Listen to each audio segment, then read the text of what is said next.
Friends, അപ്പോൾ ഞങ്ങൾ പറശ്ശിനിക്കടവും മുത്തപ്പനെ കാണാനായിട്ട് പോവാണ്. 6-7 മണിക്കൂർ യാത്രയുണ്ടെന്നാണ് കേട്ടത്.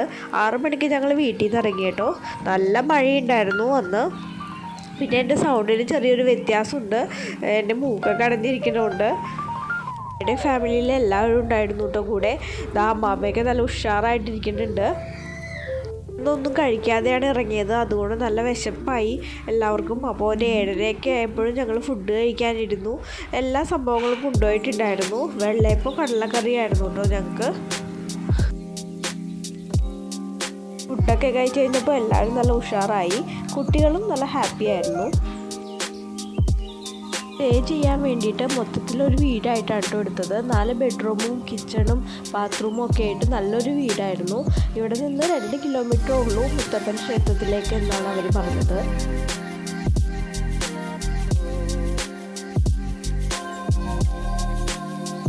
ഞങ്ങൾ കൊണ്ടുപോയിട്ടുണ്ടായിരുന്നു ചോറ്, മോരുകറി, അതുപോലെ ഉള്ളിയച്ചാറ്, പപ്പടം ഒക്കെ ആയിരുന്നു.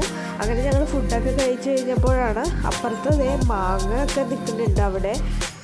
അങ്ങനെ കുട്ടനേട്ടൻ കുറച്ച് മാങ്ങയൊക്കെ പൊട്ടിച്ച് ഞങ്ങളതൊക്കെ കഴിച്ചു. കുറച്ച് നേരം ഞങ്ങൾ റെസ്റ്റ് എടുത്തിട്ട് ഒരു 5 മണിയായപ്പോഴാണ് റെഡി ആയത് മുത്തപ്പൻ്റെ അടുത്ത് പോകാനായിട്ട്. അപ്പോൾ അമ്മയുടെ ഫാമിലി ഇതുപോലെ ഇതിന് മുമ്പ് 2 പ്രാവശ്യം വന്നിട്ടുണ്ട്. അതിൽ ഞാനുണ്ടായിരുന്നില്ല. ഞാൻ ആദ്യമായിട്ടാണ് കേട്ടോ മുത്തപ്പനെ കാണാൻ വരുന്നത്. അപ്പോൾ കാണിച്ചു തരുന്നുണ്ട്. അവിടെ ആ അമ്പലം എന്നൊക്കെ, പുഴയുടെ അറ്റത്താണ് അമ്പലം. അവിടെ ബോട്ടിംഗ് ഒക്കെ നടക്കുന്നുണ്ട്.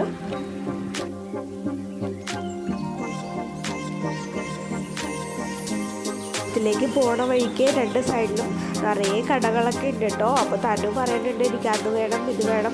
നിച്ചൂര് വേറെ ഒന്നും വേണ്ട, നിച്ചൂര് ബോൾ മാത്രം മതി കേട്ടോ. അങ്ങനെ ഞങ്ങൾ അതൊക്കെ പറഞ്ഞുകൊണ്ട് നടക്കുന്നുണ്ട്. തിരിച്ചു വരുമ്പോൾ വാങ്ങിക്കാമെന്നൊക്കെ പറഞ്ഞ് അപ്പനെ കണ്ട് തൊഴുതിറങ്ങിയിട്ട് അവിടുത്തെ പ്രസാദം കഴിച്ചു. വൻപയറും തേങ്ങാക്കൊത്തും പാൽച്ചായയായിരുന്നു പ്രസാദമായിട്ട് തന്നത്.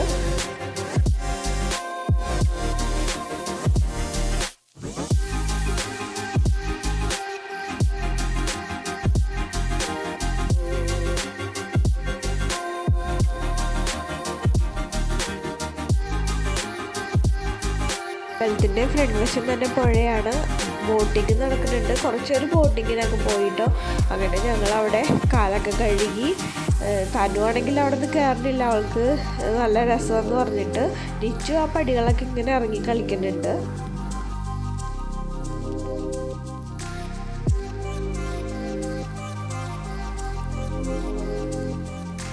മുത്തപ്പൻ്റെ വെള്ളാട്ട് 6 മണിക്കാണ് പറഞ്ഞിരുന്നത്. പക്ഷെ അവിടെ ഒരു മരിപ്പുണ്ടായത് കാരണം അത് 8:30 മണിക്കാക്കി.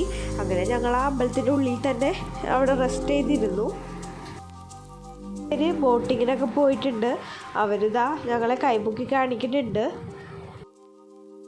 8 മണിയായി മുത്തപ്പനെ കണ്ടിറങ്ങിയപ്പോൾ അവിടെ തന്നെ ഭക്ഷണം ഉണ്ടെന്ന് പറഞ്ഞു. അങ്ങനെ ഞങ്ങൾ അതൊക്കെ കഴിച്ചു. അപ്പോൾ കുട്ടികളെല്ലാവരും നല്ല അവശതയായിട്ട് നിൽക്കുന്നുണ്ട്. അപ്പോൾ അടുത്ത വീഡിയോ പാർട്ട് 2 ആയിട്ട് കാണിക്കാം കേട്ടോ. അപ്പോൾ എൻ്റെ വീഡിയോ ഇഷ്ടപ്പെട്ടാൽ ലൈക്ക് ചെയ്യുക, ഷെയർ ചെയ്യുക, കമൻറ്റ് ചെയ്യുക. താങ്ക്